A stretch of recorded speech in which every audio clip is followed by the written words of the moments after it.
Commander is a weird format. I think people forget that if you go back a few years, most players played 1v1 20 life formats. And for most of this game's history, that's how cards were designed. Then Commander comes in and flips all that on its head. 4 players, 40 life. And it's really cool that this player-made format took off. But now we have this eternal format where many cards work differently. And the popularity of Commander has caused a fundamental shift in how cards are designed. In this video, I wanted to explore why that is, how it affects card design, and how we can use this information to improve our own Commander decks. Before that though, if you like my content, consider subscribing and checking out the Patreon. Also, thanks to Cool Stuff Inc. for sponsoring this video. You can use my code TTM at checkout for 5% off your order. Thanks to Cool Stuff Inc. for sponsoring the video. In Magic, there has been this long-standing idea of deck archetypes. Aggro, combo, and control have had a pseudo rock, paper, scissors dynamic since forever. Aggro would lose to combo because it can't disrupt the combo. Combo would lose to control because if you removed a key combo piece, the whole deck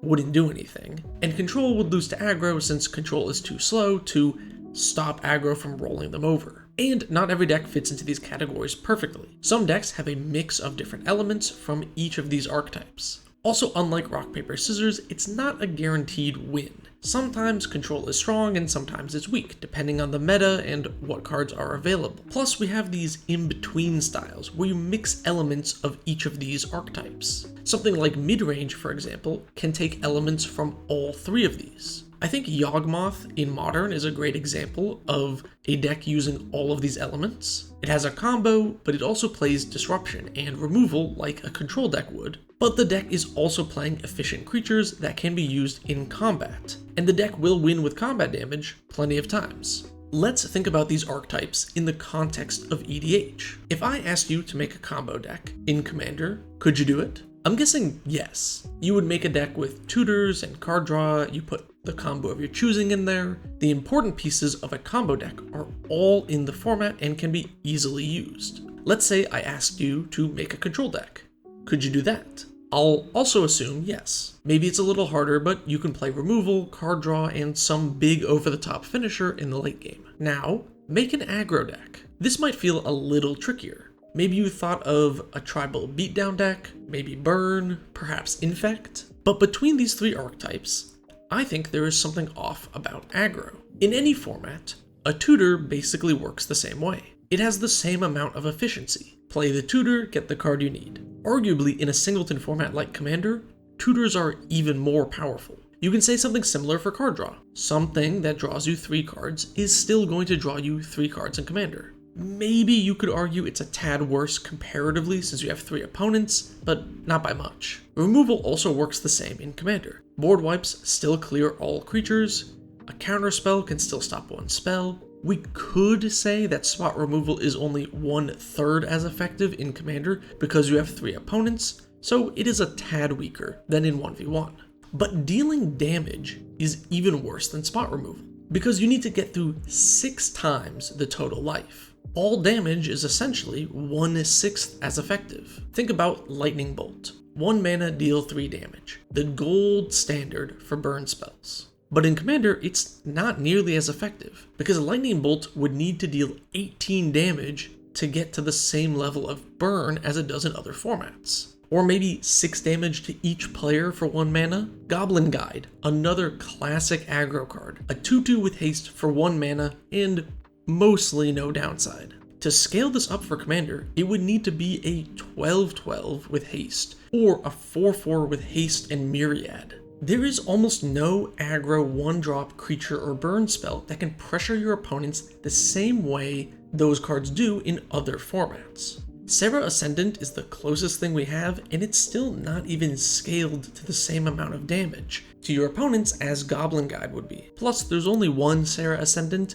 Essentially what I'm saying is these classic powerful aggro cards are unplayably bad in Commander. And this is because real aggro does not exist in EDH in the same way aggro shows up in other formats. In Modern, many seasoned burn players will liken their deck to a combo deck, where they look at the 7 cards in their opening hand and determine if they can combo these together for a win, or at least getting really close.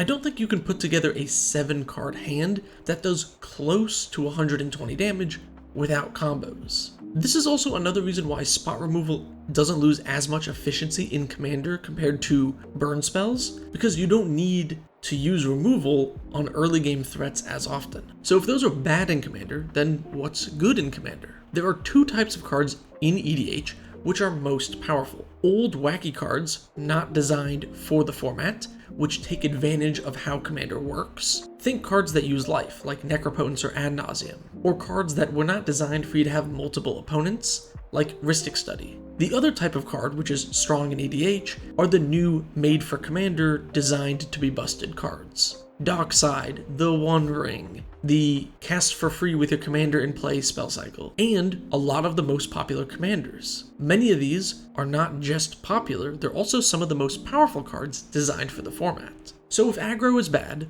and you want it to win quickly, what do? Combo is the simple answer, since you don't need to worry about life totals, but combos are so efficient these days, it only takes up a few slots in your deck. And with all the busted card advantage cards in the format, you can draw into your combo pieces and tutors very easily, which leads to this weird phenomenon that we can see in CEDH. This video is not about competitive Commander, but I do think that competitive Commander exemplifies these problems. Look at Blue Farm. This is the control deck in the meta. 2 card draw commanders, all the best removal. It has all the hallmarks of a control deck, but it can also win the game on turn 2. So it's both the fastest deck in the meta and the most grindy. And although this issue is much more visible in CEDH, I imagine in your playgroup it's the same. Think about the strongest deck in your playgroup. It could be yours, it could be someone else at the game store. I'm willing to bet that that deck is easily the fastest deck at the table. Maybe not CEDH speed,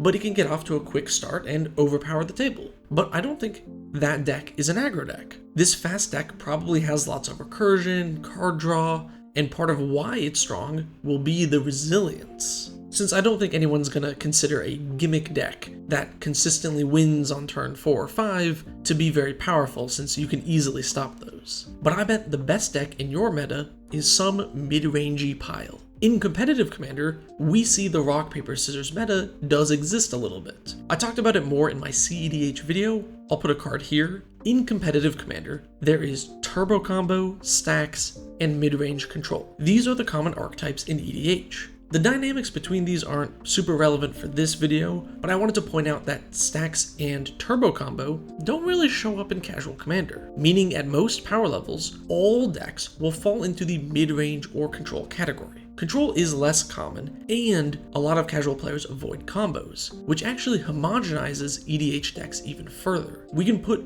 most casual decks squarely in the mid-range no combo pile. Essentially, the player base has spoken by deciding to mostly play big value piles. So now Wizards has seen the popularity of Commander. They know everyone is playing these slow, grindy decks. And when everyone is on a slow, grindy deck, what's the best thing to do in that meta? Ramp and draw cards more than your opponents. Value engines, which are repeatable ramp and repeatable card draw, are easily the best ways to win in a slower meta. Just go over the top of your opponents with an overwhelming amount of mana and cards. And as Wizards designs more and more cards for EDH, we see more and more of these value engines popping up. A lot of popular commanders these days will give you ramp, card draw, or both, usually turn after turn. We can see examples as recent as Bloomburrow Spoilers. Due to the nature of an Eternal format, when Wizards prints cards for EDH, they will try to make the new cards more powerful than the rest of the format, so you feel like you need to replace your old cards. If you have ever seen a card and went, wow, this goes in every X deck, that's power creep in action. One of the best examples of this, I think, is Smothering Tithe. It was printed in a standard set in normal packs, but this card was not made for standard. It was made for Commander players to buy standard packs. But that means they're putting EDH value engines in regular packs that are for other formats. And eventually, as they print more and more powerful value engines, some of those start to creep into the other formats. Right now, let's look at Modern. Look at Lord of the Rings. They printed some cards in there that were definitely for Modern. Bowmasters was probably a response to Ragavan, but the One Ring, I think, was made for Commander. This generic, colorless card draw engine does damage to you, which is great in a format with 40 life. And we know card draw is one of the best things you can do in Commander. With those high life totals, it really seems like the One Ring is a jam it in every deck ever kind of card. But I think they tuned it a little too far, because the One Ring ended up going in almost every Modern deck, and is one of, if not the most played card in the format. Then it happened again, with Nadu. A lot of people are talking about how this is a design mistake, and how could Wizards have printed this? But it was intentional. It's supposed to be the busted Commander card for the set. Not every set is for you, but every set is for Commander players. I seriously think Wizards did not anticipate Shuko combo was going to be good enough for Modern. But oops, it is. And this has been going on for a while now. I think Uro was another example of a power-crept ramp card draw engine, which was probably made for Commander in some capacity, or at the very least with Commander in mind. Uro is not an isolated example. I feel 60 card formats are suffering a lot from the focus on EDH. The infamous Fire design philosophy, to me, seemed like a way to put more Commander cards into other formats. Let's make all the Mythic Bombs crazy unbeatable cards that do everything.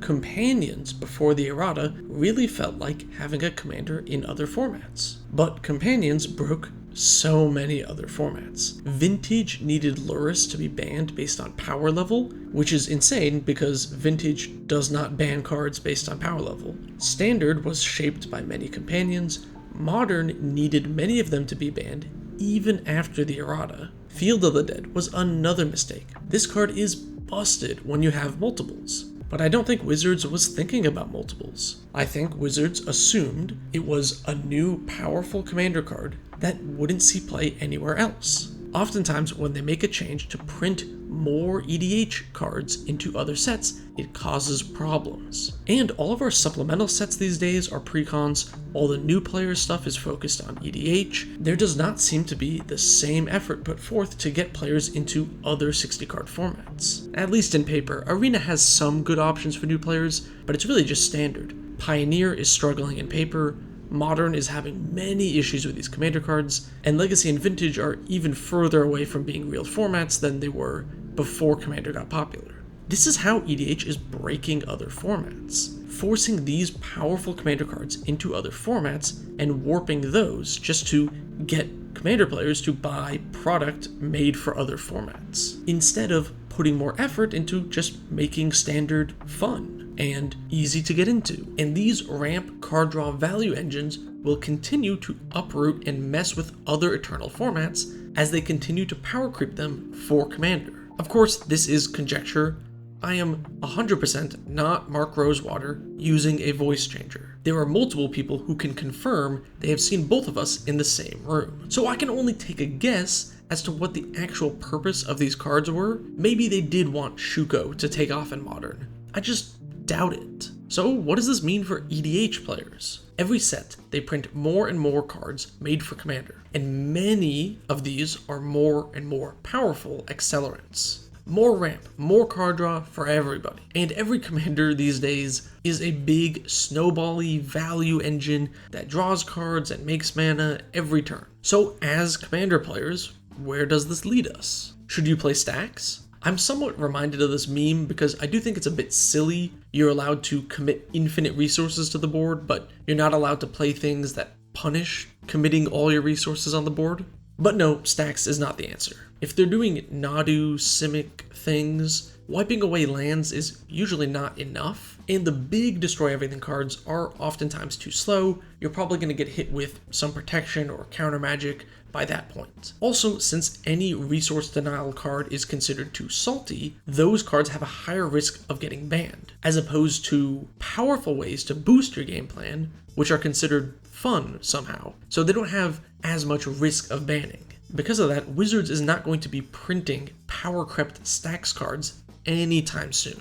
So as they power up these value engines, your stacks pieces will just not keep up. What about all-in combo? Punish those greedy slow decks with speed. Well, I don't think that works for casual Commander either. This can be easily stopped. If 3 other players have access to an increasing amount of free spells, it's going to be more and more difficult to get your fast combo. And if you're the only fast combo at the table, all 3 other players will be forced to use removal on you. Also, fast combo doesn't work too well in the overall dynamic of EDH. If you did combo off turn 1, would the game be any fun? In CDH, yeah, when people are ready for it, and you have to fight through some free counter magic, and maybe wait a turn because you need to time that combo perfectly. I love fast combo in competitive Commander, but it would just be uninteresting if you went all in on an early combo, nobody could do anything, and then you just went home after that. There is a glimmer of hope for aggro, actually. If we rewind all the way back to where I talked about aggro not working in EDH, I'm sure some of you were screaming at your screens for me to talk about a few commanders that do scale for EDH. Alexios and Slicer. These commanders shift around the table and attack on everyone's turn, effectively quadrupling their damage, which actually makes them work as aggro cards in the format. I think these are some of the best design cards for EDH. That said, there's really only 2 of them, and many players actually dislike these cards because they're so fast. It changes the dynamic of the game because there's a clock. You actually have to be worried that someone's going to take you out of the game. Personally, I wish we got a lot more cards like this, including non-legendary ones, so we can make aggressive decks more viable in casual Commander. And until then, it's hard to do full aggro with these cards. Usually these commanders will pack a bit of stacks to slow down other decks and make it harder to remove the commander itself. Card design like this is a glimmer of hope for aggro, but currently not enough for a full deck and no real options outside of mono red. Okay, I've said a lot in this video so far. Let's take all of this info in. What can we do? If you are a non-commander player, I'm not sure what you do with this information. Just hope they ban the cards, I guess. 60 card formats need a huge overhaul to how they are run and how they are designed for. I think Wizards needs to be really careful about how much power they're putting into those value mid-range engines. That is a different video though, so let's talk about Commander now. What have we learned here about Commander? In casual EDH, mid-rangey control piles are generally the only archetype that people play, and that is how Wizards designs cards for this format. And they're designing commander cards in every set, so we get a lot of those. Those slow value decks will become stronger and stronger over time as these value engines get power crept. This means 3 things. 1, removal is more important than ever before. Every commander,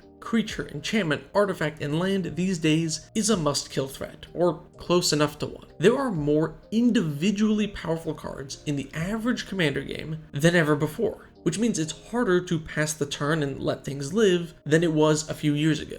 I mean, how many times have you run into a commander that just screams, if I untap with this, I win? Probably a lot, since those powerful commanders are also very popular. And it might not be them literally winning the game, but at the very least, getting so much value, it will be hard for you to keep up. This is where board wipes come in. Spot removal is great at times, but board wipes are where it's at.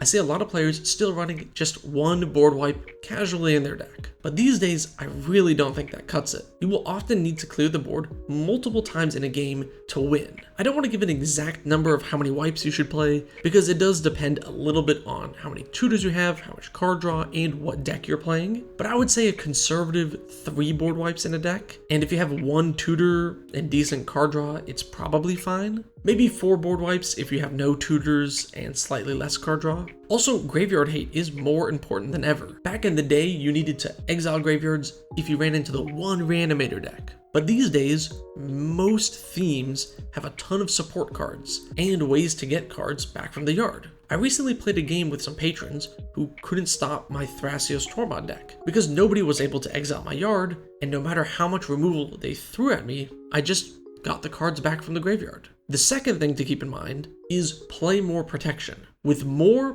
powerful value cards, that means your value engines are also stronger. And just overloading on these value cards and then playing them all and losing them all in a board wipe is a recipe for disaster. Instead, you want to make sure your powerful value engines stick. Most colors have some way to protect your stuff from a board wipe or spot removal. Just be ready for your opponents to do something about your own shenanigans and protect that. And the third thing to keep in mind is deal damage when you can. This might sound kind of silly, but I see so many players make this mistake. where they will have like 8 1/1s in play early, or a random 6/6, and then just hold them all up as blockers, when everyone has nothing or one small creature in play. You should be taking the free chip damage.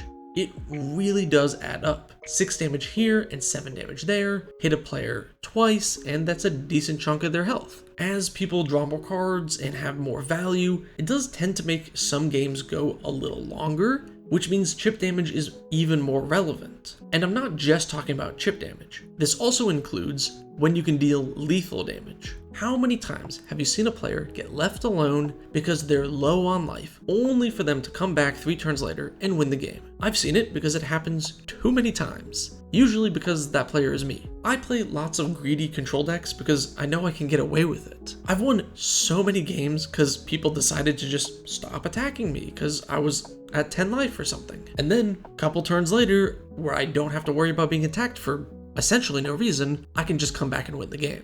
Commander has changed a lot over the years, and it has changed the way Magic is designed. I want to be clear, this video is not doom and gloom, far from it. I do think Wizards needs to do something about the erosion of 60 card formats, and I think that the power creep we get in EDH is not only unnecessary, but unwanted. At least personally, I think Commander is better when nobody's deck is so powerful that only one person gets to do their thing. This concept of casual Commander being a place where you make a silly deck and everyone gets to do the silly thing at some point in the game. This ideal is lost as cards become more powerful, since many decks will create an insurmountable advantage when they get to do their thing. Many times, a game comes down to whoever has their synergy stick ends up winning, meaning you have to remove everyone else's stuff so your synergy can be the one remaining. And I wish games were less like that. I wish you had to work a little harder for some synergies. I just think cards that do all of the things are less interesting than cards that require a little bit more synergy to get going. But I'm telling you, Commander is still a ton of fun.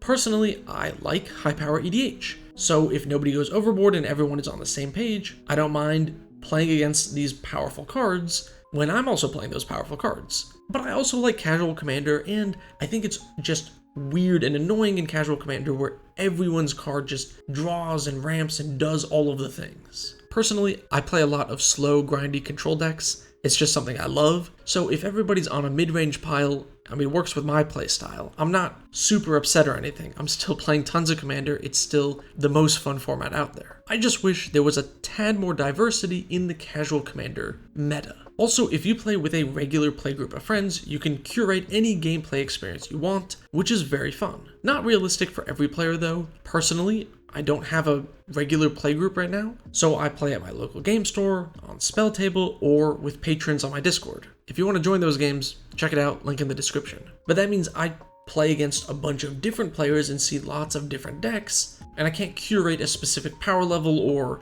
a specific style of play. I hope we see more aggro cards in the future. I hope Wizards realizes we don't need cards like these to sell Commander product. I think Bloomburrow is a step in the right direction. So far, I don't see any extremely obviously overpowered in Commander cards. There's still the issue of some of these Commanders are just ramp, card draw, or both, but I think the set will be fun in Standard and not disrupt every format ever. Plus, there's no Universes Beyond gimmick, there's no reprinting some old Portal 3 Kingdoms card to up the EV of packs, or any other weird cheese that they do to sell packs. It's just good classic Magic with some fun promos and reprints of a few iconic cards. Though as of writing the script, we have not seen the precons or all of the set, so maybe Dockside 2 Electric Boogaloo is right around the corner and this section of the video will age poorly. Whew. Bit of a long video this week. Those are my overall thoughts on the state of EDH, how it affects Magic as a whole, and how you can take advantage of that in your deck building. What did you think?